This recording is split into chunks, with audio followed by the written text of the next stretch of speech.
പ്രിയപ്പെട്ടവരെ നമസ്കാരം. ഞാൻ വന്നതേ ചില മുഖംമൂടികളുണ്ടല്ലോ, അത് അഴിഞ്ഞ് വീഴേണ്ടത് തന്നെയാണ്. പുതിയ പരാതി എഴുതിക്കോ. ഈ കടലിനെയും കടലിന്റെ മക്കളെയും വിറ്റു ജീവിതം തുടങ്ങിയ കടൽ മച്ചാൻ എന്ന് പറയുന്ന ഒരു കുഞ്ഞുമോൻ, ഒരു കൊച്ചുമോൻ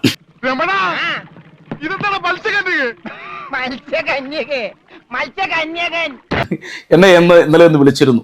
അത് പ്രിയപ്പെട്ട പ്രേക്ഷകർ ഒന്ന് കേൾക്കണം കേട്ടോ. അത് ഞാൻ കേൾപ്പിക്കണ്ട എന്ന് കരുതിയതാണ്, എങ്കിലും നിങ്ങളൊന്ന് കേട്ടേ പറ്റൂ. ആയിക്കോട്ടെ, ഇന്ന് നമുക്ക് ഇവിടെ തന്നെ കൂടാ. എല്ലാം അറിഞ്ഞിട്ട് തന്നെ കാര്യം. ഹലോ, നമസ്കാരം. നമസ്കാരം. സുരേഷ് സാറല്ലേ? ആരാണ്? നീ ആരാ മോനെ? ഏത് വകുപ്പാ? സാറേ, ഇത് മുഖ്യമന്ത്രിയുടെ ഓഫീസിൽ നിന്നാണ്. മുഖ്യമന്ത്രി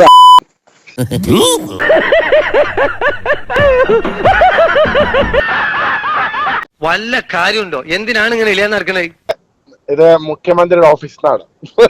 മുഖ്യമന്ത്രി നല്ല സഭ്യമായ ഭാഷയിലൊക്കെ സംസാരിച്ചൂടെ നിനക്ക്?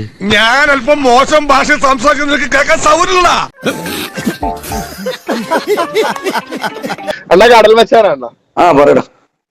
മേടിച്ചോ. Best of luck. വിളിച്ചത് മറ്റേ നമ്മുടെ അടൂരിലെ കേസില്ലേ, എന്ത് മറ്റേ ഒലീവിയയുടെ എന്തോ വീഡിയോ ചെയ്തിട്ടില്ലേ, അതെന്തുവായിരുന്നു അണ്ണ സംഭവം? സിബിച്ചനും ഭാര്യ അച്ചു ആന്റിയും കൂടി ഒരു സ്ഥാപനം നടത്തുന്നുണ്ട്. നിങ്ങൾക്ക് എല്ലാം അറിയുന്ന പോലെ ഒലിവിയ ഡിസൈൻസ്. ഈ കാണുന്നവരെല്ലാം ഒലിവിയയിലെ പാവപ്പെട്ട ജീവനക്കാരായിരുന്നു. ശമ്പളം കിട്ടാത്തതുകൊണ്ടും തുമ്മിയതിനും തുപ്പിയതിനും കണ്ണെഴുതിയതിനും പൊട്ടുതൊട്ടതിനും പിന്നെ അച്ചു ആന്റി അടുത്തില്ലാത്ത നേരം സിബിച്ചായന്റെ അത്ര നിഷ്കളങ്കമല്ലാത്ത വർത്തമാനം കൊണ്ടും പ്രവർത്തി കൊണ്ടും മനം മടുത്ത ഇവർ ഒലിവിയയിൽ നിന്നും പിരിഞ്ഞിറങ്ങി. വിശദാംശങ്ങളെല്ലാം ഒരുപാടുണ്ട്. അല്ല, അണ്ണൻ വീഡിയോ ഒന്നും കിട്ടില്ല റിലേറ്റ് ചെയ്തിട്ട്. നീ എന്തിനാ വിളിച്ചെന്ന് പറ.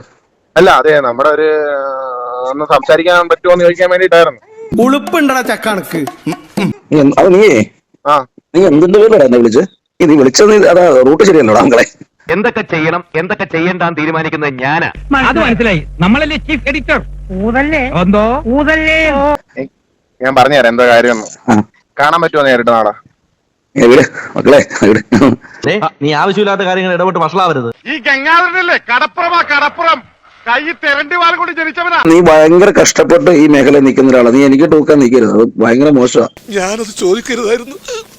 അണ്ണൻ പറഞ്ഞിട്ട് പേര് എന്നെ വിളിക്കരുത്. തെറ്റാണ്. നീ ചെയ്തത് തെറ്റാണ്. നീ ഉള്ള ഇഷ്ടം കളയല്ലേ. എനിക്ക് എന്നെ ഇഷ്ടം അറിയോ? രമണ, നീ എന്റെ ക്ഷമ പരീക്ഷിക്കരുത്. എന്നോട് അങ്ങനെ സംസാരിക്കുന്നത് വളരെ തെറ്റാണ്. അതൊന്ന് വളരെ നീ ഓർത്തു നോക്ക്. ആത്മപ്രശംസ എനിക്ക് തീരെ ഇഷ്ടമല്ല.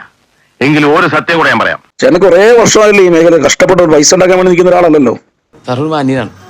അന്തസ്സുണ്ട്.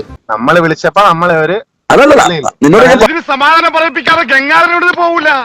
അതിന് നീ എന്തിനാ നിന്റെ കാർബറേറ്റർ ഇത്ര ചൂടാക്കണേ?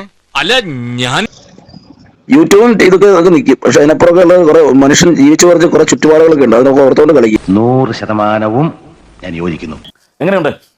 ഒലിവിയയിലെ സിബിമോൾക്ക് വേണ്ടി കടൽ മച്ചാൻ എനിക്ക് വില പറഞ്ഞതാണ്. ഈ നാട്ടിലെ ഒരു പ്രമുഖ പത്രപ്രവർത്തനം എന്ന നിലയിൽ എന്നിൽ നിന്നും ആർക്കും ഒന്നും ഒളിച്ചു വെക്കാൻ സാധ്യമല്ല. ഒലിവിയ ഡിസൈൻസിലെ സിബിമോൻ ആവശ്യത്തിന് കള്ളും കാശും പിന്നെ കൊള്ളാവുന്ന പെണ്ണും കൊടുത്ത് കൂടെ കൂട്ടിയ ഒരു കൂട്ടിക്കൊടുപ്പുകാരൻ.